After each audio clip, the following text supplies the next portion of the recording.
大切な機械のメンテナンスに最適、ペーパークリーナー。板バネのような構造になっているので、両側がぴったりとテーパーに合うようになっています。テーパークリーナーにウエスなどを巻きつけます。その時、テーパーに当たるところに極力シワや折り目がないように注意してください。実際に使用してみます。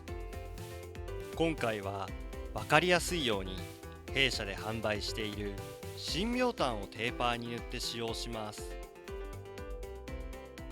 ウエスを巻きつけたテーパークリーナーをテーパーに差し込み、手で回転させます。